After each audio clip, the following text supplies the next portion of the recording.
Chapter 1 of English which is the best Christmas present in the world. Junk shop में जहां उसको एक role top desk जो कि कुछ इस तरह का दिखता है वो मिलता है।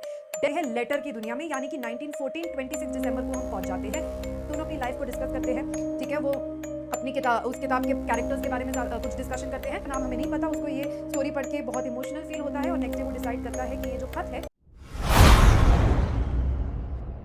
टाइम है कम फिर भी no tension with 8 minute rapid revision. आइए शुरू करते हैं chapter 1 of English which is the best Christmas present in the world.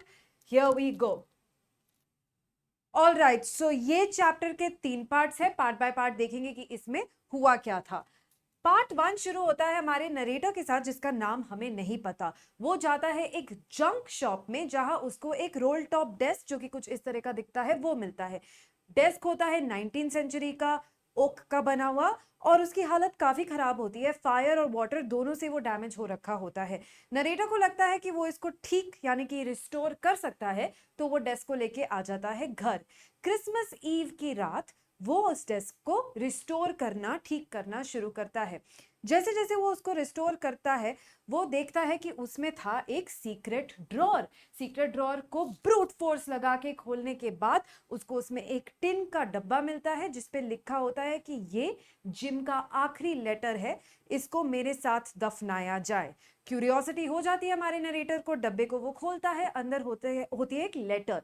अब लेटर उसको पता है कि उसको पढ़नी तो नहीं चाहिए, लेकिन curiosity gets the better of him and he reads the letter. Letter किसने लिखी होती है? लेटर लिखी होती है जिम मैकफर्सन ने। कब लिखी होती है? बहुत इंपॉर्टेंट है ये, 26 दिसंबर 1914 को। किसको लिखी होती है? कॉनी को, ठीक है। ये हो गया हमारा पार्ट 1। पार्ट 2 में क्या होता है, हम लोग जाते हैं लेटर की दुनिया में, यानी कि 1914 26 दिसंबर को हम पहुंच जाते हैं। तो ये लेटर में जो वारदात होती है वो क्रिसमस डे की होती है, तो उससे एक दिन पहले की होगी। हमारा जो जिसने लेटर लिखी है, जो कि अब नरेटर है जिम, पहले नरेटर कोई और था, अब लेटर में नरेटर कोई और है। जिम वॉर के बीचों बीच होता है। हमें ये कैसे पता चलता है? क्योंकि वो ट्रेंचेस की बात करता है। ये आपको ट्रेंच दिख रहा है जो वॉर में पाए जाते हैं, ठीक है। गड्ढा सा होता है जिसमें सोल्जर्स छुपते हैं। तो वो ये बात करता है कि वॉर चल रही है ब्रिटिशर्स और जर्मन्स के बीच में। क्रिसमस का दिन है, बहुत ठंड है, क्रिस्प है, कोल्ड है, और एकदम से क्या होता है, जर्मन्स की तरफ से एक दोस्ती का हाथ आगे बढ़ता है। वो जर्मन सोल्जर्स हैप्पी क्रिसमस बोल के ब्रिटिश सोल्जर्स को अप्रोच करते हैं। ब्रिटिश सोल्जर्स को हम क्या बोलते हैं? टॉमी। और जर्मन सोल्जर को हम क्या बोलते हैं? फ्रिट्स। ये कॉमन नाम है उन कंट्रीज के जो उनके सोल्जर्स को अक्सर बुलाया जाता था, ठीक है। यूनिफॉर्म्स में उनकी कुछ ऐसी थी जैसे आप फोटो में देख सकते हो। तो फ्रिट्स दोस्ती का हाथ बढ़ाता है टॉमी के टूवर्ड्स, एंड टॉमी सोल्जर्स भी सारे उनको वापस मैरी क्रिसमस बोल के एक टाइप ऑफ सीज फायर हो जाती है। सीज फायर क्या हो जाती है? एक टेम्परेरी समझौता सा हो जाता है कि अब हम लड़ेंगे नहीं। अब पहले हमारे नरेटर जिम मैकफर्सन को लगता है कि ये कुछ छल हो रहा है, कोई ट्रिक है, लेकिन उसको बाद में पता चलता है कि ये कोई ट्रिक नहीं है और जर्मन्स एक्चुअली में ब्रिटिशर्स के साथ क्रिसमस मनाना चाहते हैं वॉर के बीचों बीच। याद रखना है कि दोनों के कंट्रीज के बीच में जंग चल रही है, ठीक है। उसके बाद दोनों आपस में मिलके अपना जो सारा राशन है वो शेयर करके एक दूसरे के साथ बांट के खाते हैं, पीते हैं, मस्ती करते हैं, फुटबॉल खेलते हैं। और इस दौरान क्या होता है, जिम मैकफर्सन जो कि कैप्टन है ब्रिटिश आर्मी में, उसकी बात होती है जर्मन ऑफिसर हांस वुल्फ से। और हांस वुल्फ उसको बताता है कि आप जहां से हो, डॉर्सेट, उस जगह के बारे में मुझे पता है। कैसे पता है? थॉमस हार्डी की एक किताब है far from the madding crowd, वो मैंने पढ़ी है और वो मुझे बहुत अच्छी लगती थी। वो दोनों अपनी लाइफ को डिस्कस करते हैं, ठीक है। वो अपनी किताब, उस किताब के कैरेक्टर्स के बारे में कुछ डिस्कशन करते हैं, एंड इवेंचुअली उन दोनों को रियलाइज होता है कि उनमें काफी सिमिलैरिटीज है, ठीक है। फुटबॉल मैच स्टार्ट हो जाता है एक, और फुटबॉल मैच जैसे ही शुरू होता है, एक बहुत इंपॉर्टेंट बात कहते हैं हांस वुल्फ जो जर्मन ऑफिसर थे, कि काश हम इस जंग का सल्यूशन जो है वो एक फुटबॉल मैच के थ्रू ढूंढ सकते। क्योंकि फिर क्या होता, कोई भी बच्चा अनाथ नहीं होता और कोई भी औरत विधवा नहीं होती। No child will be orphaned, no woman widowed, okay, ठीक है। उसके बाद जो जिम मैकफर्सन है, जो एक्चुअली ये लेटर किसको लिख रहे हैं? अपनी वाइफ कॉनी को लिख रहे हैं। वो कॉनी को ये बताते हैं कि कॉनी, तुमने जो केक बनाया था क्रिसमस का, वो मैंने शेयर किया हांस वुल्फ के साथ, और तुम्हारा जो मार्जिपैन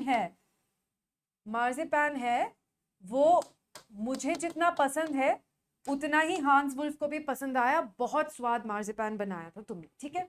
तो उसके बाद क्या होता है, उस दौरान इन लोगों की बातचीत होती है, खाना वाना शेयर होता है, फुटबॉल के बारे में बात होती है। दोनों चाहते हैं कि वॉर जल्द से जल्द खत्म हो जाए, क्योंकि दोनों ही साइड चाहती है कि वो अपने अपने घर चले जाए अपनी फैमिलीज के पास, और लोग ना मरे।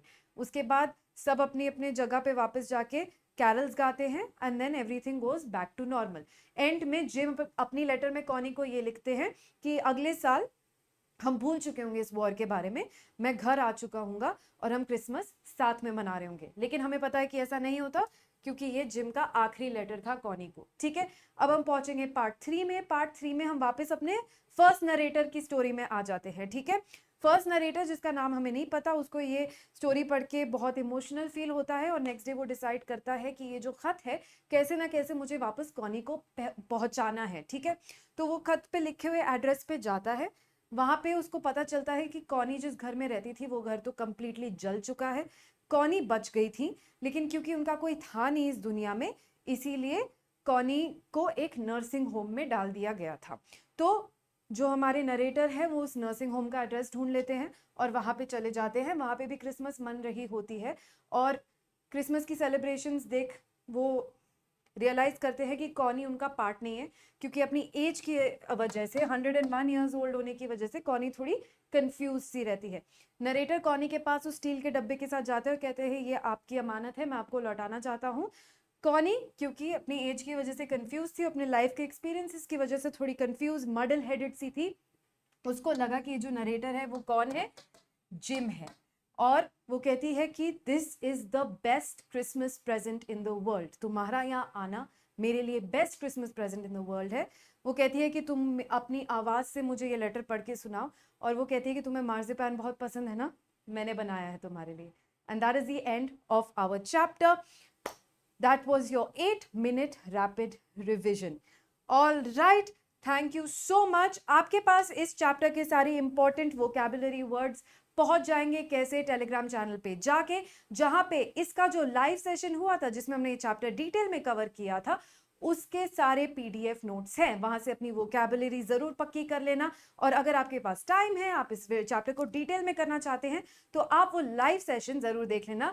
ऐसी ही रैपिड रिवीजन सीरीज आपके लिए आती रहेंगी, हर सब्जेक्ट के लिए आएंगी। एक शॉर्ट तरीका है एक चैप्टर को अच्छे से दोबारा रिवाइज करने का, ठीक है। पर आप डिटेल में पढ़ना चाहते हैं तो आपको क्या करना पड़ेगा, आपको इसका लाइव सेशन जो ऑलरेडी हो चुका है वो देखना पड़ेगा। और आगे आने वाले चैप्टर्स को अगर आप डिटेल में करना चाहते हैं तो उनके लाइव्स को अटेंड करना मत भूलेगा। Okay, I hope you had a good time, I hope you understood everything. Subscribe to Unacademy Avengers and I will see you next time with another chapter summary. Take care, bye bye.